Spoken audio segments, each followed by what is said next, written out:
அறிவிப்பு சொல்றது, மாதத்தின் முதல் நாள் தேவனுடைய ஆலயத்திலிருந்து நாம துவங்க வேண்டும் என்று சொல்லி, அதுல இந்த மாதத்துல 1ஆம் தேதி அதிகாலை 4 மணி ஜெபத்துல என்ன சேர்க்காம 12 சீசர்கள் வந்து பங்கு கொண்டாங்க. அல்லேலூயா சொல்லுங்க பார்க்கலாம். ஆமென், ஸ்தோத்திரம். ஆகவே 1ஆம் தேதி கர்த்தரை தேடி வந்தவங்களுக்கு ஒரு கிஃப்ட் கொடுக்கலாம்ட்டு பாரிஸ்ல இருந்து வாங்கிட்டு வந்தேன். நான் பேர் வாசிக்கிறவங்க தயவு செய்து எழுந்துருங்க. கொஞ்சம் வருத்தப்படாம வேத புஸ்தகம் எடுத்து எழுந்திருக்கும்படி உங்களை பட்சமாக கேட்டுக்கொள்கிறேன்.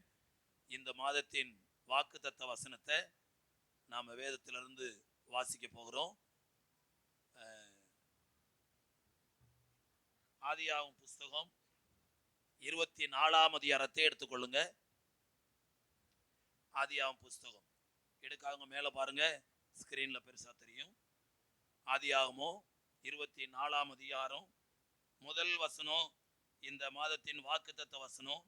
எல்லாரும் சேர்ந்து வாசிக்கலாம். ஆபிரகாம் வயது சென்று முதிர்ந்தவனானான். கர்த்தர் ஆபிரகாமை சகல காரியங்களிலும் ஆசீர்வதித்து வந்தார். ஆண்டவருடைய ஆசீர்வாதம், ஆபிரகாமுக்கு உண்டான ஆசீர்வாதத்தை இந்த 2வது மாதத்துல நமக்கு கர்த்தர் சொல்லுகிறார். ஆகவே கிறிஸ்துவுக்குள் அவருடைய வாக்குத்தத்தம் எல்லாம் ஆம் என்றும் ஆமேன் என்றும் இருக்கிறபடியினால இந்த வாக்குத்தத்தத்தின்படியே ஆபிரகாமை சகல காரியத்தில் ஆசீர்வதித்த ஆண்டவர் நம்மையும் சகல காரியத்தில் ஆசீர்வதித்து வழி நடத்தும்படியா நம்ம எல்லாரும் வாயில திறந்து கர்த்தரை ஸ்தோத்திரம் பண்ணுவோம். ஸ்தோத்திரம், ஸ்தோத்திரம், ஸ்தோத்திரம், ஸ்தோத்திரம், ஸ்தோத்திரம், ஸ்தோத்திரம். நம்ம எல்லாரும் உட்காரலாம்.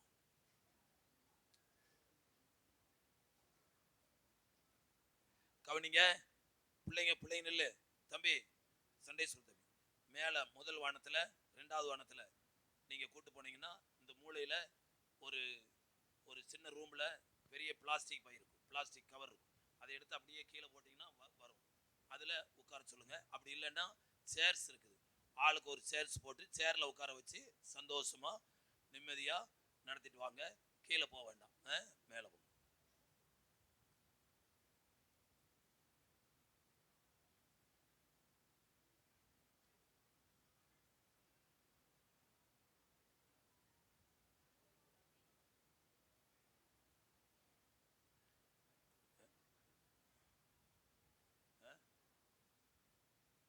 கவனிங்க, நமக்கு இன்றைக்கு ஆசீர்வாத கூட்டம் இருந்தாலும் அடுத்த வாரத்துல நமக்கு அன்பின் விருந்து ஒழுங்கு செய்யப்பட்டிருக்கிறது. ஆயினால் நீங்க பொறுத்து கொள்ளும்படி உங்களை பட்சமாக கேட்டுக்கொள்கிறேன். இந்த நாளிலே நான் வாசித்த இந்த வேத பகுதியில ஆண்டவர் தனிப்பட்ட ஒரு மனிதனை எப்படி ஆசீர்வதிக்கிறார் என்பதற்கு ஆபிரகாமை நமக்கு உதாரணமாக வைக்கிறார். கர்த்தருக்கு ஸ்தோத்திரம். வாக்குத்தத்தம் என்பது ஒரு மனிதனுக்கு கொடுத்தாலும் அது அந்த மனிதனோட முடிந்து போகிற காரியம் அல்ல. அதற்கு மாறாக அவன் சந்ததி முழுவதுக்கும் அந்த ஆசீர்வாதம் உண்டாகிறது. அல்லேலூயா. எழுத்தின்படி நீங்களும் நானும் புறஜாதி மக்கள். ஆனால் வசனத்துல எப்படி வாசிக்கிறோம் என்றால், ஒரு மனிதன் ஆண்டவராகிய இயேசு கிறிஸ்துவை உள்ளத்துல ஏற்றுக்கொண்டு சபைக்குள்ள வரும் பொழுது ஆண்டவர் நம்மை எந்த சந்ததியோட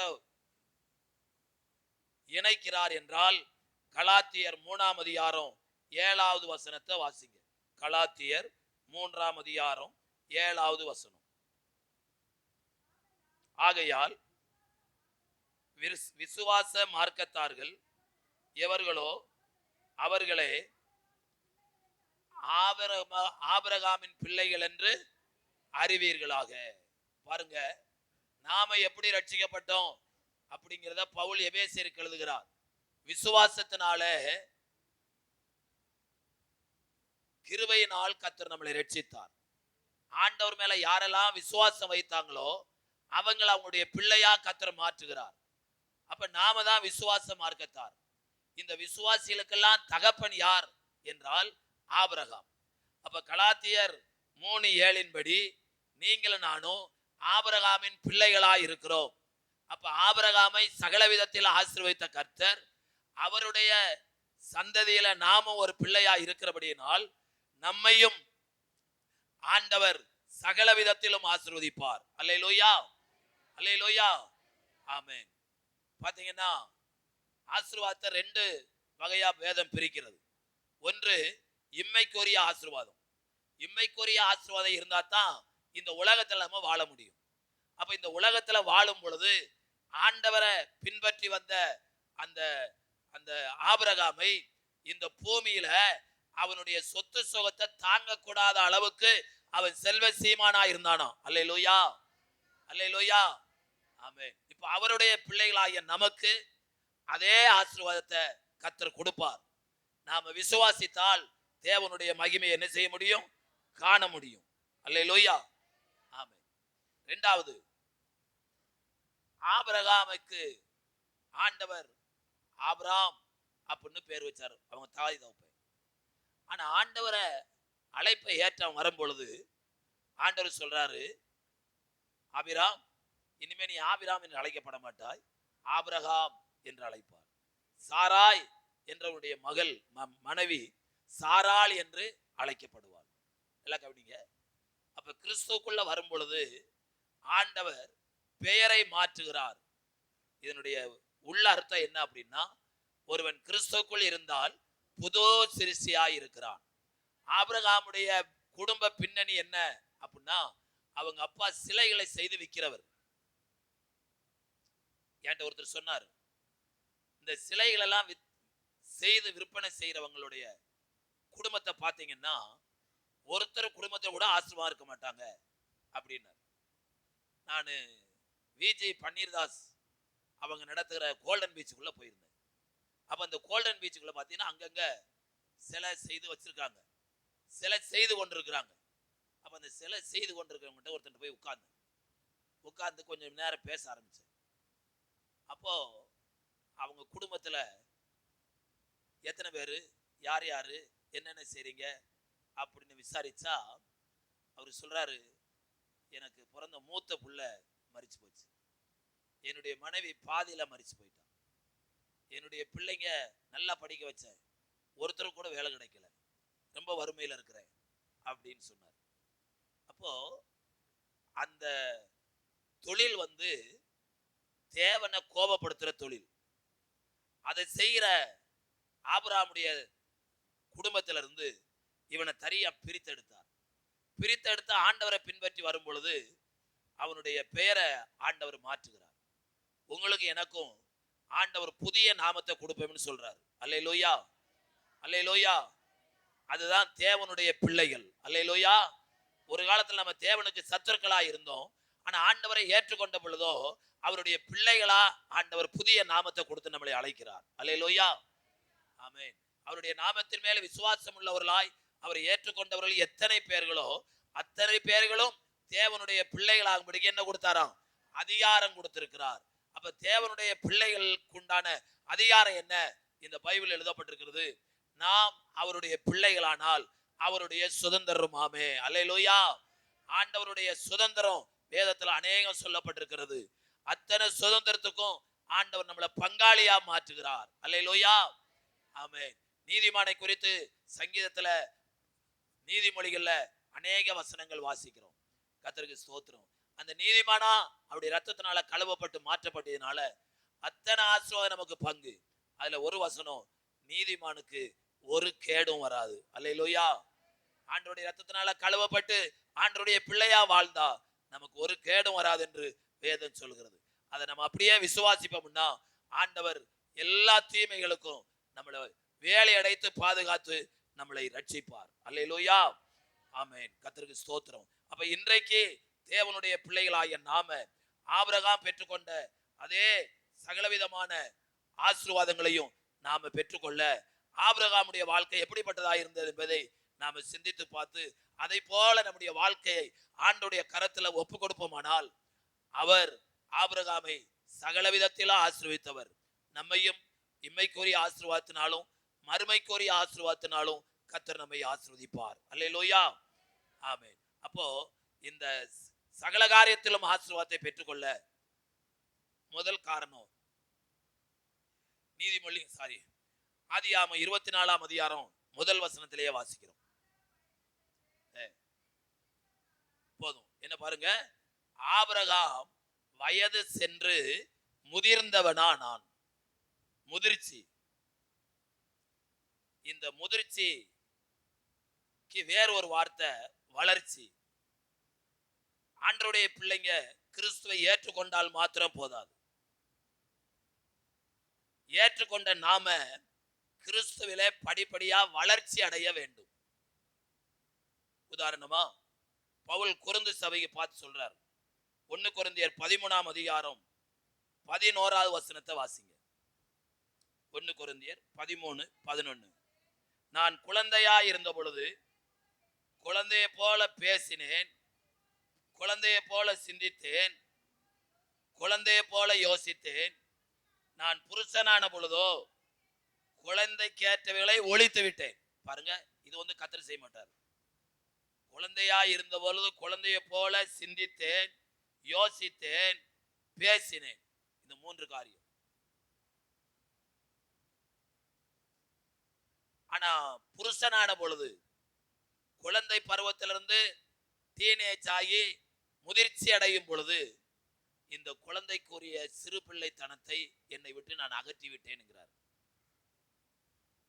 அப்ப கர்த்தரை ஏற்றுக்கொண்ட கர்த்தருடைய பிள்ளைகளாகிய நாம சபைக்கு வர வர சத்தியத்தை அறிய அறிய நமக்குள்ள இருக்கிற அந்த சிறு பிள்ளைத்தனம் எல்லாம் நம்மை விட்டு போயிடணும். அல்லேலூயா.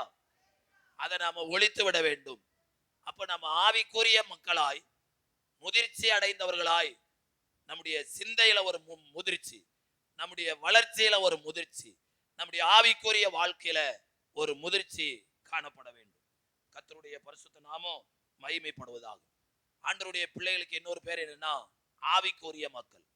அப்ப ஆவிக்குரிய மக்கள் ஆவிக்குரிய காரியங்களை பேசுவார்கள், ஆவிக்குரிய காரியங்களுக்கு முக்கியத்துவம் கொடுப்பார்கள். அதை போல கர்த்தருடைய பிள்ளைகள் ஆகிய நாம இந்த சிறு பிள்ளைத்தனத்தை நம்மை விட்டு விலக்கி விட வேண்டும். கர்த்தருக்கு ஸ்தோத்திரம். பைபிள்ல நாம எப்படி வாசிக்கிறோம் அப்படின்னா 1 சாமுவேல் 16ஆம் அதிகாரம் 7வது வசனத்துல ஆண்டவர் இந்த வளர்ச்சியை குறித்து முதிர்ச்சியை குறித்து எப்படி பார்க்கிறார் என்று சொன்னால்,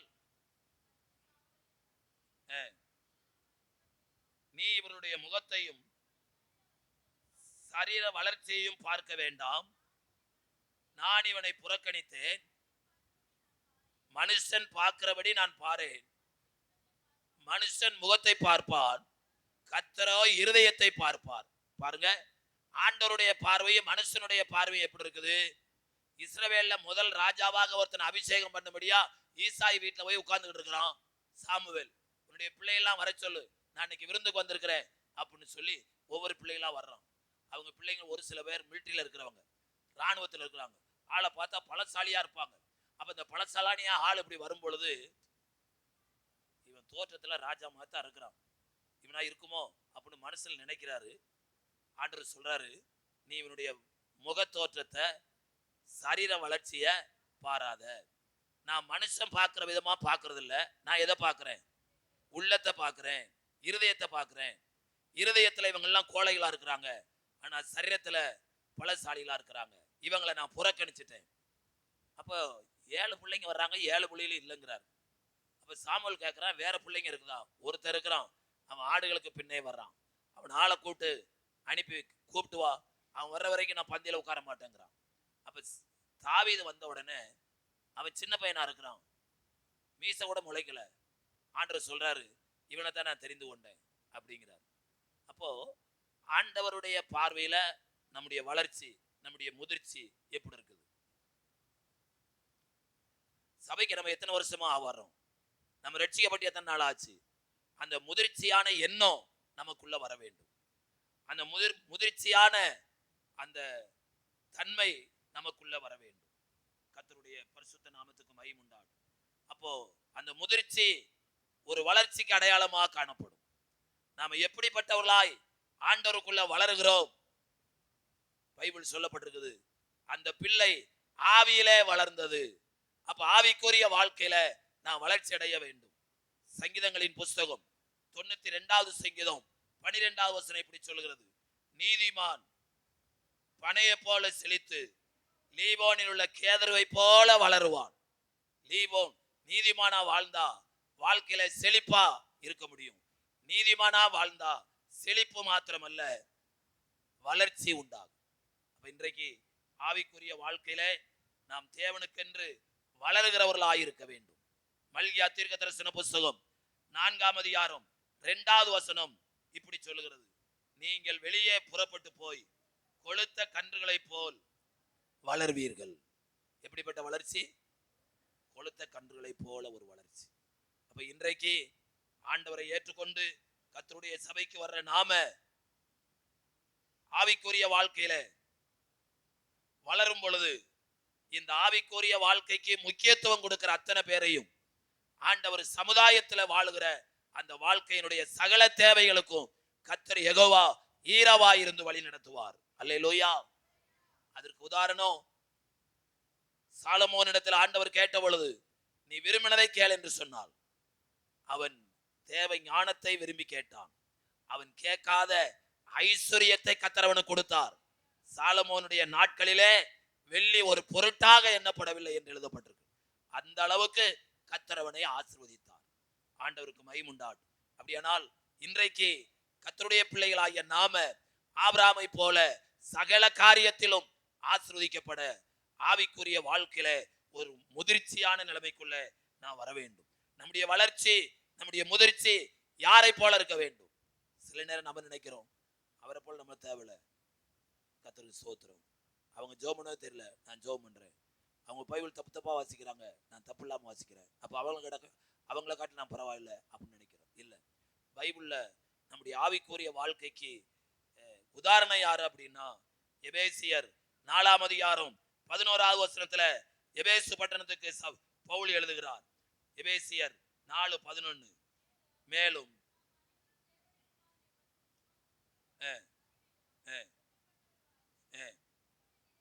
கிறிஸ்துவினுடைய நிறைவான வளர்ச்சியின் அளவுக்கு தக்கதாய் நாம் வளர வேண்டும். அல்லேலூயா. அப்ப இயேசு கிறிஸ்து பூரணப்பட்டவர், அவரிடத்துல பாவம் இல்லை, அவரிடத்துல பரிசுத்தம் இருக்கிறது. அப்போ ஒரு தேவ பிள்ளையினுடைய வளர்ச்சி, முதிர்ச்சி இயேசுவை போல இருக்க வேண்டும். அல்லேலூயா. ஆமென். இயேசுடைய வார்த்தையை கேட்கவே ஜனங்க கூட்டம் கூட்டமா வந்தாங்களாம். காரணம் என்ன?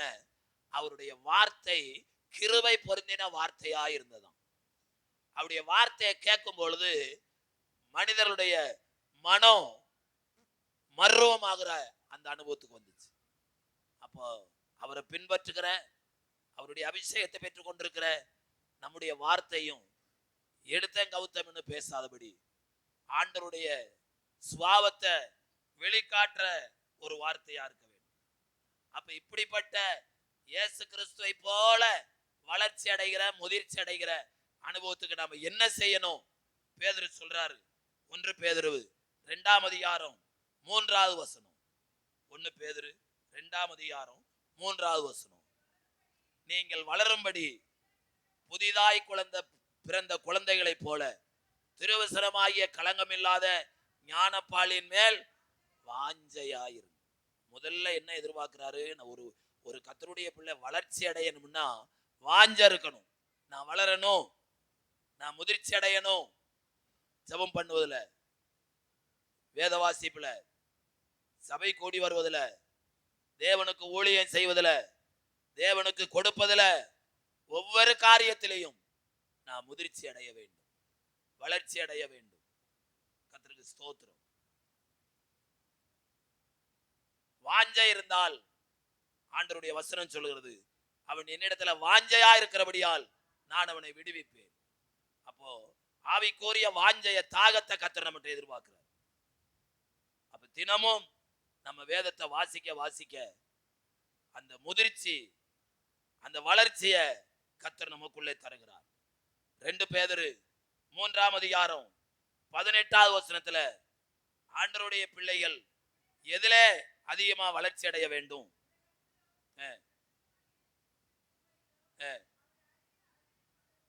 இயேசு கிறிஸ்துவினுடைய கிருபையில வளரணும். அவரை அறிகிற அறிவிலே வளரணும். கிருபை எப்ப கிடைக்கும்? வேதத்துல சொல்லப்பட்டிருக்குது, அவருடைய கிருபை காலைதோறும் புதியது. யாரெல்லாம் காலையில எந்திரிச்சு ஜெபிக்கிறாங்களோ அவங்களுக்கு புதிய புதிய கிருபையை கர்த்தர் கொடுக்கிறார். அல்லேலூயா. ஆண்டவரை குறித்த அறிவு எப்ப வரும்?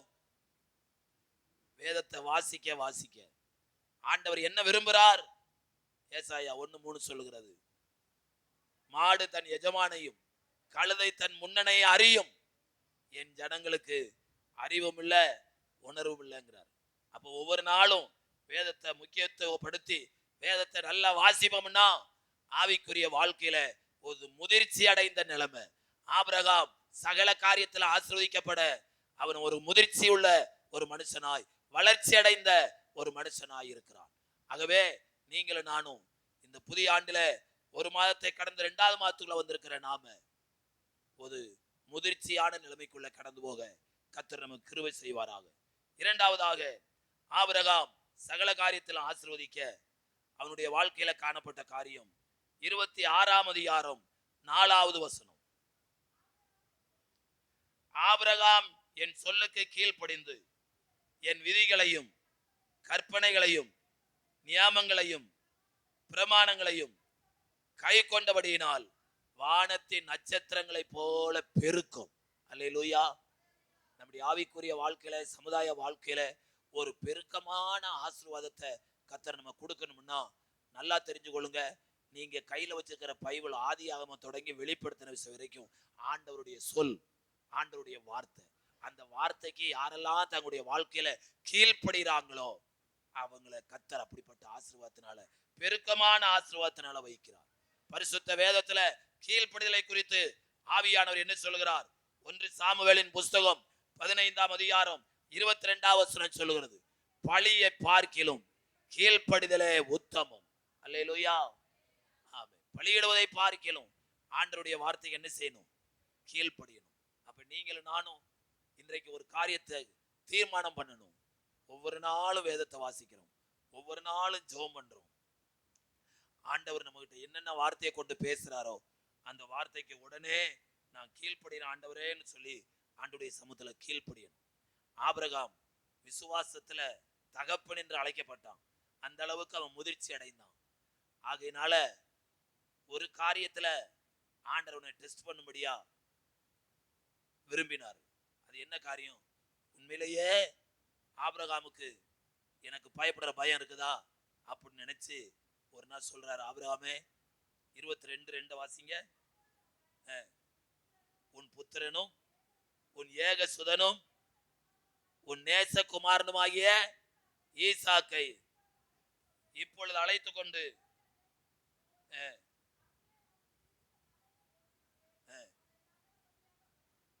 ஆமென். கவனிங்க, தகனப்பலினா என்ன? வெட்டப்பட்ட ஆட்டை, பலியின் மிருகத்தை கண்டங்கண்டமா வெட்டி பலிபீடத்தின் மேல அடுக்கி வச்சு கீழே தீ பொருத்தி வைப்பாங்க. மலமலமலன்னு எரிஞ்சிட்டு வரும் பொழுது, எல்லா விறகு கட்டை எரியும் பொழுது அந்த மாமிசம் எரிஞ்சு விறகை போல சாம்பலா மாறிவிடும்.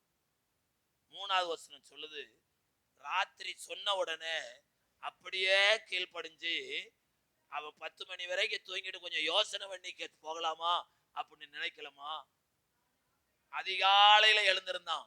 ஆண்டவர் சொல்லிட்டாரு, மோரியா தேசத்துக்கு போப்பா, அங்க நான் ஒரு குறித்த ஒரு இடத்துல பழி செலுத்தின உடனே போயிட்டான். யார் யார் கூட வருது? கழுதைய பராமரிக்கிற வேலைக்காரர் 2 வர்றாங்க. கழுதை வருது. ஈசாக்கு 12 வயசு இருக்கும்னு சொல்றாங்க. பலியிடும் பொழுது 12 வயசு ஈசாக்க 4 மணிக்கு எழுப்பின உடனே, நம்ம ஊர் ஈசாக்குனா என்னப்பா காலில் வந்து டிஸ்டர்ப் பண்றிய, பேசாம போய் பாடு, உனக்கு வேலை இல்லை அப்படின்னு சொல்லும் நம்ம ஊர் ஈசாக்கு. அந்த ஈசாக்கு அப்படி சொல்லல. என்னப்பா எந்திரி, கத்திர தொழுது கொள்ளணும் அப்படின்னு உடனே எந்திரிச்சு மூத்த கழுவிட்டு அப்பா கூட புறப்பட்டான். புறப்பட்டு வரும்போது 12 வயசு பிள்ளைக்கு சொல்லி கொடுத்துருக்கான், கத்தரை ஆராதிக்க போனா என்னெல்லாம் வேணும். கத்தருக்கு பழி செலுத்த முதல்ல பழி பொருள் வேணும், கத்தி வேணும், கட்டை வேணும், நெருப்பு வேணும். இதுல எல்லாம் இருக்குது. பழி பொருள் எங்க பாங்கிறான். எப்படி அவனுக்கு? நீதான்னு சொல்லல, விசுவாசம் தகப்பம் இல்லையா? அங்கேயே தன்னுடைய விசுவாசத்தை சொல்றான், அது யெகோவா ஈரே, அது கர்த்தர் பார்த்து கொள்வாருப்பா. அந்த விசுவாசத்தோட போறான். அவனுடைய விசுவாசம் என்ன தெரியுமா? நான் என் பிள்ளைய பழியிட்டு என் பிள்ளைக்கு கீழே தீ கொளுத்தி விட்டு சாம்பலா மாறினா கூட இந்த சாம்பல்ல இருந்து ஒரு ஈசாக்கை எழுப்ப கர்த்தர் வல்லமை உள்ளவர். அல்லேலூயா. ஆமென். குறித்திருந்த மலைக்கு போனா வேலைக்காரர் கூப்பிட்டு சொல்றான், நீங்களும் கழுதி எங்க நில்லுங்க, நானும் பிள்ளையாண்டன் அவ்விடம் மட்டும் போய் கர்த்தரை தொழுது கொண்டு திரும்பி வருவோம். ஆண்டவருடைய பிள்ளைங்க விசுவாசத்துல வளர வளர என்ன பேச ஆரம்பிக்கணும் அப்படின்னா விசுவாசமான வார்த்தைகளை பேசணும். அல்லேலூயா, அல்லேலூயா. ஐயா இது நடக்குமா, நடக்காதா? அப்படி அவிசுவாசமான வார்த்தையில என்ன செய்யக்கூடாது, பேசக்கூடாது. விசுவாசமான வார்த்தையை பைபிள்ல பேசினார்கள் என்று வாசிக்கிறோம். பழியிட்டு அவன் தான் வரணும், ஆனா நாங்க வருவோங்கிறான். அப்ப அவனுடைய விசுவாசம் என்ன? ஈசாக்க ஆண்டவர் கைவிட மாட்டார், என் கூட அனுப்புவார். ஏன்னா 100 வயசுல அவன் பிறந்தான். அவனுக்காக எத்தனையோ மனக்கோட்டையில கட்டி வச்சிருக்கேன், அது தவிடுபடியா ஆண்டவர் மாற்ற மாட்டார். அப்படிங்கிறது அவனுடைய விசுவாசம். கர்த்தருக்கு ஸ்தோத்திரம். இப்ப மோரியா மலை போயிட்டான், பலியிட ஆரம்பிக்கிறான். கர்த்தருடைய வசனத்துல 16ஆம் வசனத்தை வாசிங்க.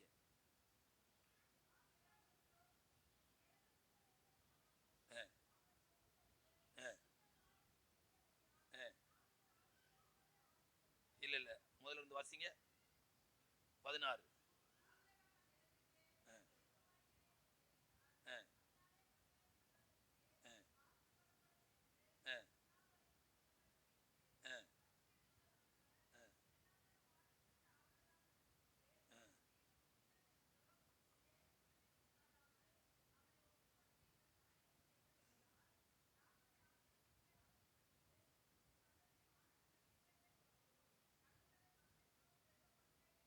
இல்லையம்மா அந்த வசனத்துல அந்த அந்த வசனம், அந்த வார்த்தை அது எந்த வசனம்? 12 வாசிங்க. கைய போடாத, ஒன்றும் செய்யாத.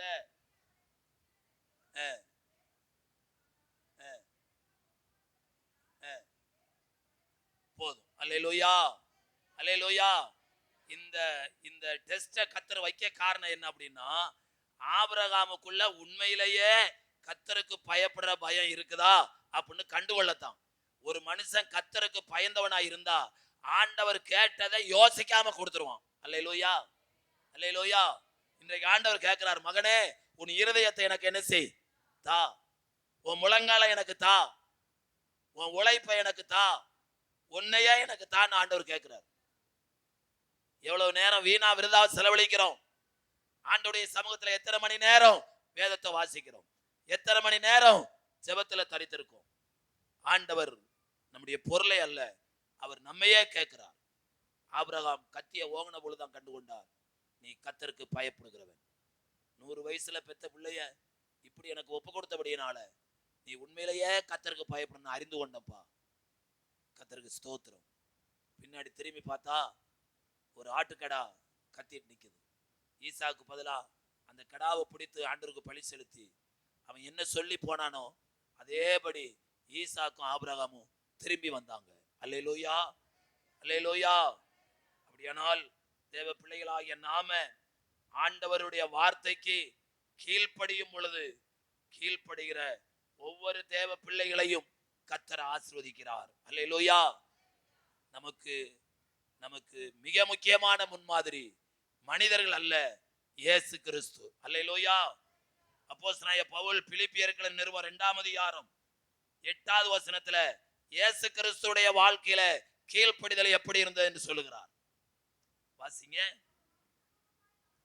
அவர் மனுஷரூபமாய் காணப்பட்டு மரண பரியந்தம், அதாவது சிலுவையின் மரண பரியந்தமும் கீழ்ப்படிந்தவராகி தம்மை தாமே, ஆமென், அல்லேலூயா.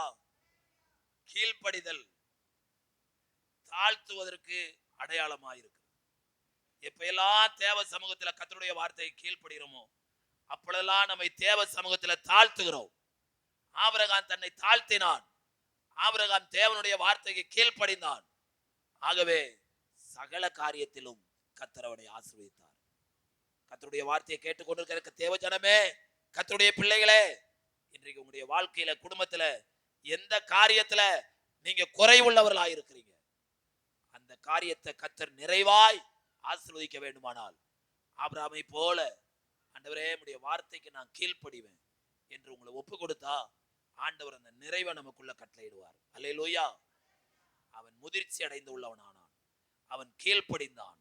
மூன்றாவது யாக்கோபு 2ஆம் அதிகாரம் 22வது வசனம் வாசிங்க. யாக்கோபு 2ஆம் அதிகாரம் 22வது வசனம்.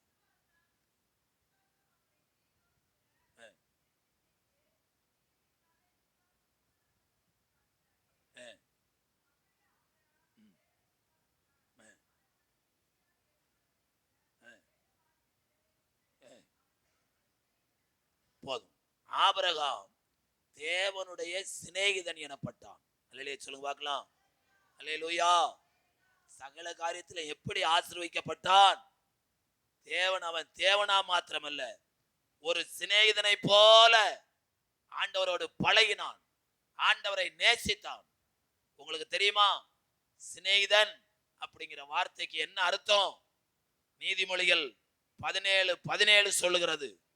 நீதிமொழிகள் 17:17 சிநேகிதன் எல்லா காலத்திலும் என்ன செய்வான்? சிநேகிப்பான். வேத புஸ்தகத்துல நம்மளை ஆச்சரியப்படத்தக்க விதமா சில காரியம் ஆவியானவர் எழுதி வச்சிருக்கிறார். ஆபிரகாம் 12ஆம் அதிகாரத்துல ஆண்டவருடைய அழைப்புக்கு கீழ்ப்படிந்து வந்தான். அவன் சாகிற வரைக்கும் ஆண்டவரை நேசிக்கிற காரியத்துல குறை வைக்கவே இல்லை. அல்லேலூயா. ஆண்டவரை நேசித்ததுனாலதான் ஒரே பேரான குமாரன் என்று பாராமல் அவரையே ஒப்பு கொடுத்தான். அல்லேலூயா. ஆமென். சாலமோன்ட்ட ஆண்டவர் கேட்கிறாரு, விரும்பினதை கேள். அவன் தேவ ஞானத்தை கேட்கிறான். அவனுக்கு முன்னாடியும் அவனுக்கு பின்னாடியும் அவனை போல ஒரு ஞானவான் இருந்தது இல்லைங்கிற அளவுக்கு கர்த்தர் அவனை ஆசீர்வதிக்கிறார். 40 வருஷம் இஸ்ரவேலை ஆண்டான். ஒரு ராஜா கூட சண்டை கிடையாது, சச்சரவு கிடையாது.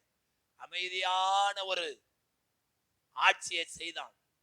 ஆனால் உலகம் போற்றக்கூடிய தேவாலயத்தை கட்டி பிரதிஷ்டை பண்ணின சாலமோனுடைய பெயரை பரிசுத்த ஆவியானவர் எபிரேயர் 11ஆம் அதிகாரத்துல விசுவாச பட்டியல்ல எடுத்துட்டார். அல்லேலூயா. காரணம் தெரியுமா? அவன் ஆரம்பத்துல தேவனை நேசித்தான், வர வர எகிப்திய பெண்களை நேசித்தான். அல்லேலூயா. அல்லேலூயா. ஆமென். பைபிள்ல தெளிவா சொல்லியிருக்குது, சாலமோனுடைய இருதயத்தை எகிப்தின் பெண்கள் வழி விலகி போக செய்தார்கள். எப்படின்னு கேக்குறீங்களா? அவங்க விரும்பினது போல கோயில்லாம் கட்டிட்டான். யாருக்கு?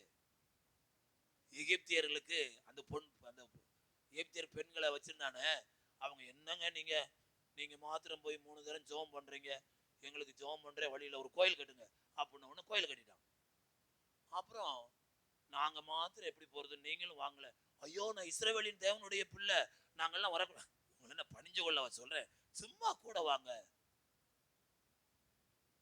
சரி, மனைவி கூப்பிடுறேன், நான் கூட போனா இப்படியே நிக்கிறான். நான் செய்யறது போல செய்யுங்க, ஒண்ணும் செய்ய வேண்டாம் அப்படின்னு. என்ன தீவிரத்தை கொண்டு கொடுக்குறான் அப்படின்னு. அவனுடைய இருதயம் ஜீவனுள்ள தேவனை நேசிப்பதிலிருந்து அந்த ஸ்திரீகள் கொஞ்சம் கொஞ்சமா வழி விலக செய்துட்டார். கர்த்தருடைய பிள்ளையே, இன்றைக்கு நம்முடைய இருதயத்தை தேவனை நேசிக்க கூடாதபடி எது வழி விலக செய்கிறதோ அதை ஆண்டவருக்காக தூக்கி எறிந்து விடுவோம்.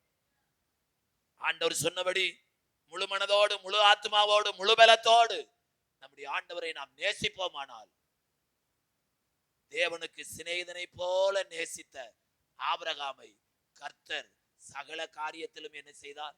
ஆசீர்வதித்தார்.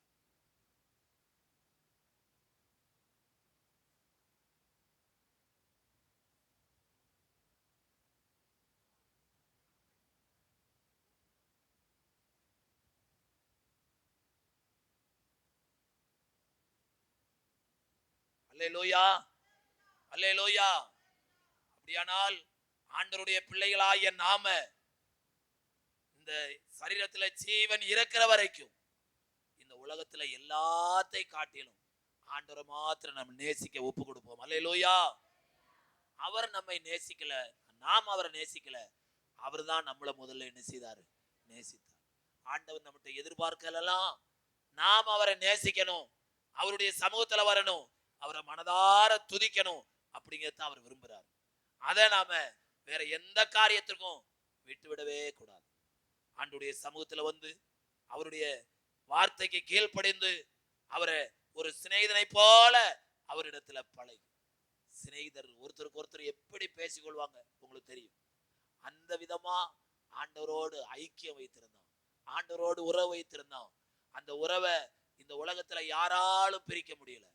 அப்படிப்பட்ட சிநேகிதன் என சொல்லப்படுகிற அளவுக்கு ஆண்டவருடைய சமூகத்துல அவன் ஐக்கியம் உள்ளவனாய் அன்புள்ளவனாய் காணப்பட்டான். கர்த்தருடைய பிள்ளைகளாகிய நாமும் அப்படிப்பட்ட அனுபவத்தை பெற்றுக்கொள்வோம். ஆபிரகாமை குறித்து ஒரு இடத்துல இல்ல, 3 இடத்துல சொல்லப்பட்டிருக்கு. வாசிங்க. ஏசாயா 41:8 ஒருத்தர் வாசிங்க. 2 நாளாகமம் 20:7 ஒருத்தர் வாசிங்க. என் தாசனாகிய இஸ்ரவேலே, நான் தெரிந்து கொண்ட யாக்கோபே, கவனிங்க, என் சிநேகிதனான என் நண்பனான ஆபிரகாமே. ஆபிரகாம் யாருக்கு சிநேகிதன்? கர்த்தருக்கு சிநேகிதன். அருமையான கர்த்தருடைய பிள்ளைங்களே, உலகத்துல 150% மக்கள் கெட்டு போனதுக்கு காரணம் சிநேகிதம். சேரக்கூடாத மக்கள் கூட சேர்ந்து கெட்டு போனார்கள். அல்லேலூயா, அல்லேலூயா. எனக்கு தெரிந்த ஒரு சகோதரன், நல்ல கிறிஸ்தவ குடும்பத்துல பிறந்தவன், ஊழியம் செய்யறவுடைய குடும்பத்துல பிறந்தவன், ஃப்ரெண்ட்ஷிப்பு தேவையில்லாத ஆட்களோட வச்சுக்கொண்டான். கொஞ்சம் கொஞ்சமா குடியை ஊத்தி பழக்கி விட்டாங்க. அவங்க வீட்டுல ஒரு ஜெபக்கூட்டம் நடக்குது. ஒவ்வொரு ஜெபக்கூட்டத்துக்கு போகும்போதும் அந்த சவுண்ட் தனிப்பட்ட முறையில பேசுவேன், வசனத்தை சொல்லி எச்சரிப்பேன். அவங்க மனைவியை கொஞ்சம் கடினமா பேசுவேன். இந்த ஒரு காரியத்துல அவர் எதிர்த்து நில்லுங்கம்மா, குடிச்சிட்டு வந்தா நானும் சாப்பிட மாட்டேன், பிள்ளைகளும் சாப்பிட மாட்டேன்னு சொல்லுமா. இல்ல என்கிட்ட சொல்லியிருக்காரு, இந்த மாஸ்டர் விட்டுரும்னு சொல்லியிருக்காரு, இந்த மாஸ்டர் விட்டுரும்னு சொல்லியிருக்காரு. அடுத்த மாசம் பார்த்தா அதே கதை. கடைசியில போன் பண்றாங்க ஆஸ்பத்திரிக்கு வர சொல்லி. ஆஸ்பத்திரிக்கு போனா கை 2 விரிச்சிருக்கு, எல்லா விரல்லையும் கம்ப்யூட்டர்ல இணைக்கப்பட்டிருக்குது, வாய்க்கும் மூக்குக்கும் சேர்ந்து மவுஸ் போட்டிருக்குது, கண்ணு 2 மூடி இருக்குது. இப்ப நான் சொல்றதே அவருக்கு என்ன செய்யாது? கேட்காது. கர்த்தருடைய வார்த்தைக்கு கீழ்ப்படியணும் அப்படின்னு அவர் நினைச்சா கூட இப்ப சூழ்நிலை அவருக்கு பாதகமா இருக்குது.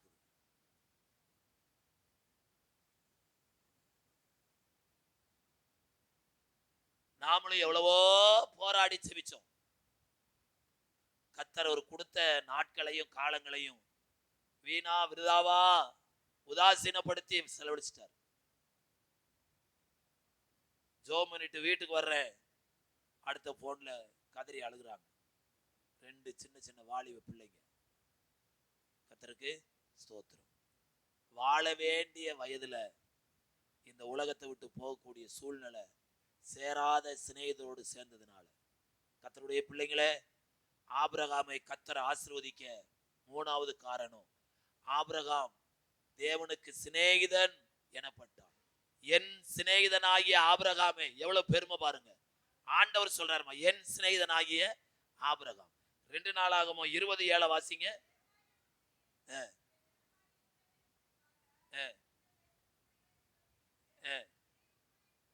இதை உம்முடைய சிநேகிதனாகிய ஆபிரகாம், என்னுடைய சிநேகிதன் சொல்லப்பட்டிருக்குது, உம்முடைய சிநேகிதன் என்று சொல்லப்பட்டிருக்கு. அல்லேலூயா. கர்த்தருடைய பிள்ளைங்களே, இன்றைக்கு நம்மளை ஒப்பு கொடுப்போம். ஒரு சிநேகிதனோடு மனம் திறந்து பேசுவது போல ஆண்டவரோடு ஒவ்வொரு நாளும் மனம் திறந்து பேசி விடுவோமானால் நம்மை ஆண்டவர் சிநேகிதனாக ஏற்றுக்கொள்வார். சிநேகிதன் எல்லா காலத்திலும் சிநேகிப்பார். ஆண்டவரை எப்பொழுதும் சிநேகிக்கக்கூடிய அந்த இருதயம் ஆபிரகாமுக்குள்ள இருந்தபடியினால் ஆபிரகாமை கர்த்தர் சகல காரியத்தை என்ன செய்தார்? ஆசீர்வதித்தார். நான்காவதாக ஆதியாகமம் 18ஆம் அதிகாரம் 22வது வசனம் ஆபிரகாம் எப்படிப்பட்டவன் என்று சொல்லுகிறது.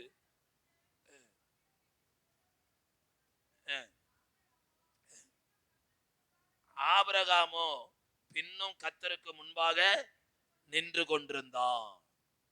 கவனிங்க, இதனுடைய அர்த்தம் என்ன? அதுக்கு அடுத்த வார்த்தையிலிருந்து வாசித்தீங்கன்னா ஆண்டவர்கிட்ட ஆபிரகாம் கெஞ்சிறான், ஆண்டவரே நான் ஒரு முறை பேசுறேன், உமக்கு கோபம் வராது இருப்பதாக அப்படின்னு சொல்லிட்டு துன்மார்க்கரோட நீதிமானை அழிப்பீரோன்னு கேட்கிறான். அழிக்க மாட்டேன்ப்பா, துன்மார்க்கர் மட்டும்தான் அழிப்பேன், நீதிமானை அழிக்க மாட்டேன் அப்படின்னா. சோதம் குமார பட்டணத்துல நீதிமானாகிய என்னுடைய சகோதரன் லோத் இருக்கிறானே, அவன் குடும்பத்தில் உள்ளவங்க இருக்கிறாங்களே, எப்படிப்பா அப்படின்னு கேட்கிறான். பட்டணத்துக்குள்ள ஒருவேளை 50 நீதிமான்கள் இருப்பார்கள், நீர் அழிப்பீரோ?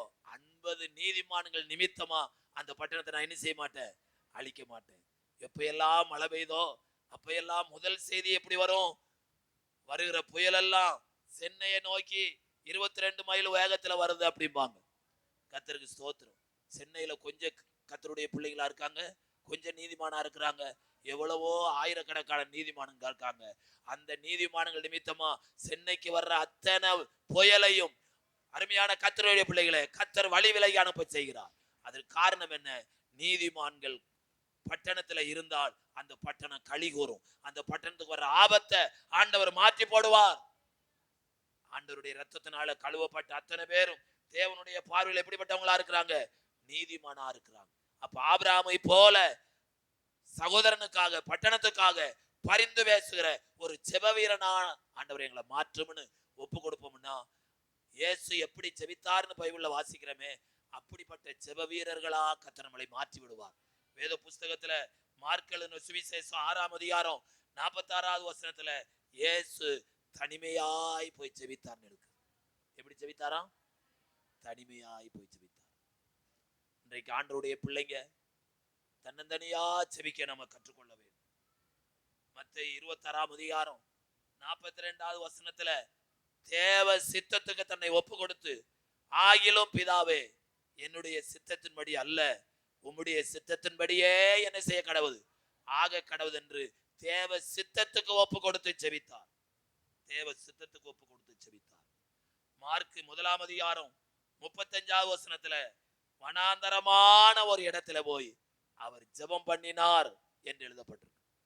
லூக்கா 6ஆம் அதிகாரம் 12வது வசனத்துல இரவெல்லாம் செபித்தார் என்று எழுதப்பட்டிருக்கு. நமக்கு டீ போட்டு கொடுத்து பிஸ்கட் வாங்கி கொடுத்து பக்கத்துல சிஸ்டர் பிரதர் தூங்காதீங்க அப்படின்னு கையை தட்டி எழுப்பிடுறதுக்கு ஆள் இருக்காங்க, யாருமே இல்லைங்க. தன்னந்தனியா ராவெல்லாம் ஜெபித்தார், பகலெல்லாம் ஊழியம் செய்தார். இந்த ஆண்டவருடைய இருதயம் நமக்குள்ளே இருக்குமானால் ஆபிரகாமை சகல விதத்திலும் ஆசீர்வதித்த தேவன் நம்மையும் அவர் சகல விதத்திலும் ஆசீர்வதிப்பார். அல்லேலூயா, அல்லேலூயா. இந்த வருஷம் அதிகமாய் நம்ம ஜெபத்துக்கு முக்கியத்துவம் கொடுப்போம், ஜெபத்துல தரித்திருப்போம், நம்முடைய இருதயம் மர்வமாகும். அல்லேலூயா. கடைசி குறிப்பை சொல்லி கர்த்தருடைய பந்திக்கு கடந்து போவோம். ஆதியாகமம் 25:5 வாசிங்க.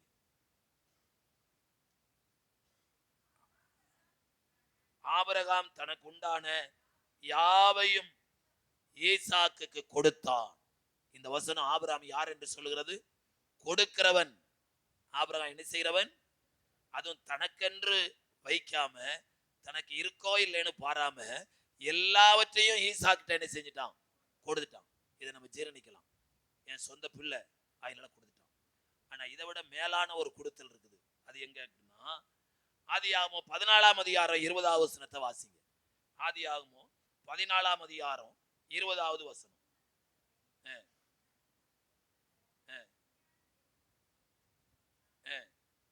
இவனுக்கு ஆபிரகாம் எல்லாவற்றிலும் தசமபாகம் கொடுத்தான். அல்லேலூயா, அல்லேலூயா. அப்ப ஆபிரகாம் கொடுக்கிறவன், குறிப்பாக தசமபாகத்தை வஞ்சிக்காம கொடுக்கிறவன். நீங்க ஒரு காரியத்தை அறிந்து கொள்ள வேண்டும். தசமபாகம் கொடுக்கணும், காணிக்கை கொடுக்கணும்னு யார் காலத்துல சொல்லப்பட்டது? மோசையின் காலத்துல பிரமாணத்துல சொல்லப்பட்டது. ஆனா ஆபிரகாம் வாழ்ந்த காலம் மனசாட்சியின் காலம். காணிக்கை கொடு அப்படின்னு கட்டளையே கிடையாது. தசவான் கொடுங்கிற கட்டளையே கிடையாது. அப்படி கட்டளை இல்லாத மனசாட்சியின் காலத்துல வாழ்ந்த ஆபிரகாம் தனக்கு கிடைத்த எல்லாவற்றிலும் என்ன கொடுத்திருக்கான்? தசம். ஆகையினாலதான் ஒரு காரியத்துல ரெண்டு காரியத்துல இல்ல, ஆபிரகாமை சகல காரியத்திலையும் அவர் என்ன செய்தார்? ஆசீர்வதித்தார். கர்த்தருடைய பிள்ளைங்களே, நம்ம எத்தனை பேருக்கு கோர்ட்டுக்கு போன அனுபவம் இருக்கோ தெரியாது. நான் ஒரு நாள் கோர்ட்டுக்கு போனேன், இன்னொரு ஊழியக்கார கூட்டு போனேன். நாங்க எதுக்கு போனோம் அப்படின்னா, ஒரு பத்திரிகை ஒண்ணு ஆரம்பிச்சோம். அந்த பத்திரிகையை தபால் அனுப்பணும். அப்ப சாதாரண போஸ்ட்ல அனுப்பணும், 5 ரூபா விட்டணும். அப்போ ரிஜிஸ்டர் பண்ணி அதுக்கு போஸ்டல் லைசன்ஸ் வாங்கிட்டோம்னா 2 ரூபா 3 ரூபா 25 பைசா 50 பைசா ஓட்டுனா போயிடும். அதுக்காக வேண்டி கோர்ட்ல போய் ஜட்ஜி முன்னாடி இவங்க வெளியிடுற பத்திரிகைய நீங்க தான் பிரிண்ட் பண்றீங்களான்னு அந்த பிரிண்டர் வந்து ஜட்ஜிக்கு முன்னாடி என்ன செய்யணும்? சாட்சி சொல்லணும். அப்ப நானும் அந்த ஊழியக்காரும் போறோம். வாசல்ல இருந்து ஒரு ஊழியக்காரர் இங்க வர்றாரு. எங்களுக்கு அவர் தெரிஞ்சவர், அறிமுகமானவர். நீங்களும் வந்துட்டீங்களா? நீங்களும் வந்துட்டீங்களா? அவன் சத்துரு யார விட்டான்? அவன் சத்துரு யார விட்டான்? என்ன விட்டு என்னதான் பிடிச்சான்னு பார்த்து உங்களையும் பிடிச்சான். நீங்க ஐயா வந்தீங்க அப்படின்னாரு. ஐயோ, நாங்க கேஸுக்கு வரலையா,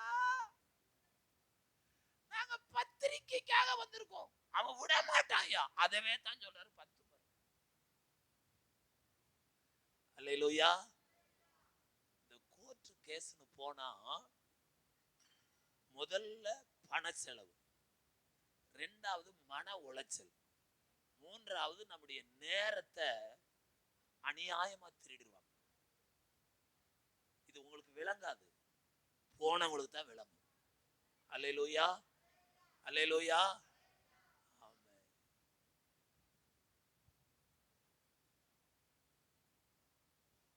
வெள்ளி சனி ஞாயிறு பாத்தீங்கன்னா புழல் சிறையில் அந்த சிறைச்சாலைக்கு அந்த வாசலுக்கு முன்னாடி பொம்பளைங்க கூட்டம் ஜெய ஜெய ஜெய ஜெய ஜெய ஜெய ஜெய ஜெய ஜெயன்னு நிக்கும். சிவத்துக்கா போயிருக்காங்க? இல்ல, வீட்டுக்காரு உள்ள இருக்கிறாரு. அவரை போய் என்ன செய்யணும்?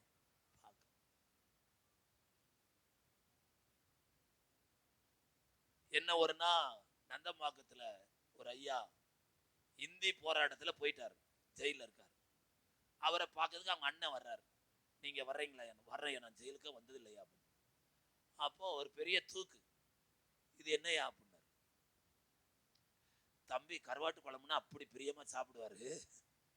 அவங்க மனைவி கருவாட்டு குழம்பு வச்சு டிஃபன்ல சோறு வச்சு கொடுத்துருக்காங்க. என்னடா ஐயாவை கூட்டு வந்துட்டேன்? ஐயா உன்னை பார்க்கணுன்னாரு. அப்படியா, ரொம்ப சந்தோஷையானு என்ன கையை பிடிச்சி கொடுக்குனாரு. இந்தாடா அவங்க மனைவி கருவாட்டு குழம்பு. ஐயோ, கருவாட்டு குழம்பு பாரு, களி களி களி களி களி. என்ன கொடுக்குறாங்களா? களி கொடுக்குறாங்க. ஆனா மணி அடிச்சா சாப்பாடு, மயிர் முளைச்சுன்னா என்னது? மொட்டை. தெளிவு அங்க செய்வாங்களாம். கர்த்தருக்கு ஸ்தோத்திரம். நம்ம வீட்டுல கூட 12 மணி சாப்பாடு அடுத்த 12 மணி தான் வரும். கர்த்தருக்கு ஸ்தோத்திரம். ஆனா அங்க சாப்பாடு கிளீனா கொடுத்துருவாங்க. ஆண்டவருக்கு மகிமை உண்டாகட்டும். ஆபிரகாமை கர்த்தர் சகல விதத்திலும் ஆசீர்வதிக்க அவனை குறித்து வேதம் சொல்லுகிறது, கொடுக்கிறவனாயிருந்தான், கொடுக்கிறவனாயிருந்தான்.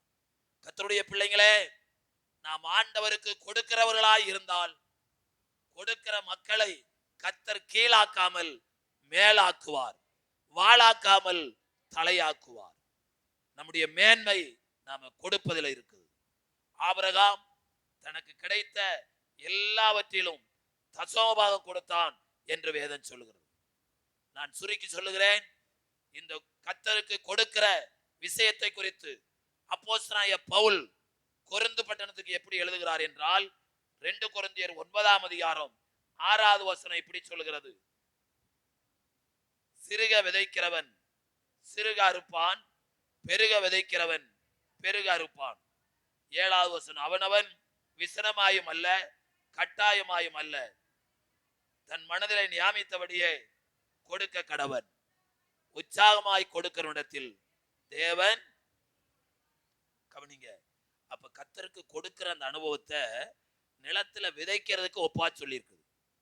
கவனிங்க, அப்ப நாம எவ்வளவு அதிகமா விதைக்கிறோமோ அவ்வளவு அதிகமா என்ன செய்ய முடியும்? அறுவடை செய்ய முடியும். அத வேதம் சொல்லுகிறது, கொஞ்சமா விதைச்சா கொஞ்சமா இருப்பீங்க, அதிகமா விதைச்சா அதிகமா இருப்பீங்க. அப்ப இன்றைக்கு நம்முடைய தேவைகள் அதிகமா இருந்தா நாம விதைக்கிறது எப்படியா இருக்கணும்? அதிகமா இருக்கணும். அன்றைக்கு சபை ஆரம்பிக்கப்பட்ட பொழுது விசுவாசிகள் எப்படிப்பட்ட சூழ்நிலையில கொடுத்தார்கள் என்று இதே 2 கொரிந்தியர் 8ஆம் அதிகாரம் 2வது வசனத்துல பவுல் குறிப்பிடுகிறார். அவர்கள் மிகுந்த உபத்திரவத்தில் சோதிக்கப்படுகையில் கொடிய தரித்திரமுடையவர்களாய் இருந்தும் தங்கள் பரிபூரண சந்தோஷத்தினாலும் மிகுந்த உதாரத்துவமாய் கொடுத்தார். கவனிங்க, அப்ப நல்லா கவனிச்சுக்கிடுங்க. தேவனுக்கு கொடுப்பதற்கு நம்ம வீட்டில் இருக்கிற கஷ்டம் ஒரு பொருட்டல்ல. பைபிள்ல தரித்திரத்தின் மத்தியில சந்தோஷமாய் உதாரத்துவமாய் கொடுத்தார்கள் என்று வேதம் சொல்கிறது. அப்படியானால் கர்த்தருடைய பிள்ளைகள் இந்த புதிய ஆண்டிலே 1 மாதத்தை கடந்து விட்டோம், 2வது மாதத்திலே வந்திருக்கிறோம். நம்முடைய குறைவுகள் நீங்க நாம் அதிகமாய் விதைக்கிறவர்களாய் இருக்க வேண்டும். லேவியராகமம் 27:30 சொல்லுகிறது, தசமபாகம் எல்லாம் கர்த்தருக்கு உரியது, அது கர்த்தருக்கு பரிசுத்தமானது. மல்கியா 3:10 சொல்லுகிறது, மனிதன் தேவனை வஞ்சிக்கலாமா? எதிலே உம்மை வஞ்சித்தோம் என்று சொல்லுகிறார். தசமபாகத்திலும் காணிக்கையிலும் தானே. வஞ்சிக்கிறவருடைய குடும்பத்துல அந்த வசனத்துக்கு கீழே சொல்லப்பட்டிருக்குது, சபிக்கப்பட்டவர்கள், சாபம் இருக்கும். அப்போ நம்ம வீட்டுக்குள்ள சாபம் இருக்கிற வரைக்கும் சகல காரியத்திலும் ஆசீர்வாதம் இல்லை. சாபம் நம்ம வீட்டுக்குள்ள வராம தேவனுக்கு கொடுக்க வேண்டியதை வஞ்சிக்காம கொடுத்து விட்டோமானால் நாம வானத்தின் பலகணியை திறந்து இடம் கொள்ளாமற் போக மட்டும் தேவன் நம்முடைய குடும்பத்துக்குள்ள என்ன கொடுப்பார்? ஆசீர்வாதம் கொடுப்பார். ஆகவே இந்த 2வது மாதத்துல ஆபிரகாமை சகல விதத்திலும் ஆசீர்வதித்த ஆண்டவர் உங்களை என்னையும் சகல விதத்திலும் ஆசீர்வதிக்க ஆவிக்குரிய வாழ்க்கையில ஒரு முதிர்ச்சிக்குள்ள நம்ம கடந்து போவோம். 2வதாக கர்த்தருடைய வார்த்தைக்கு கீழ்ப்படிவோம். 3வதாக தேவனோடு சிநேகிதனாக நாம் பழக கற்றுக்கொள்வோம். 4வது செபிக்கிற ஒரு செபவீரனாக மாறுவோம். 5வது தேவனுக்கென்று கொடுக்கிறவர்களாய் மாறுவோம். ஆண்டவர் சொன்ன வார்த்தை, கொடுங்கள் அப்பொழுது உங்களுக்கு கூட கொடுக்கப்படும், அமுக்கி குலுக்கி சரிந்து விழும்படி உங்கள் மடியில அளந்து போடுவார்கள் என்று எழுதப்பட்டிருக்கு. இந்த காலை வேளையில நம்முடைய ஆவி ஆத்துமா சரீரத்தை கர்த்தருடைய வசனத்துக்கு ஒப்பு கொடுத்தவர்களாக நாம் செபிப்போம். கர்த்தருடைய பந்தியில இந்த 2வது மாதமும் பங்கு கொள்ள கலந்து கொள்ள கர்த்தர் பாராட்டின அவருடைய கிருபையை நினைத்து நம்ம எல்லாரும் வாயில திறந்து கர்த்தரை ஸ்தோத்திரம் பண்ணி பார்க்கலாம். அல்லேலூயா, அல்லேலூயா, அல்லேலூயா.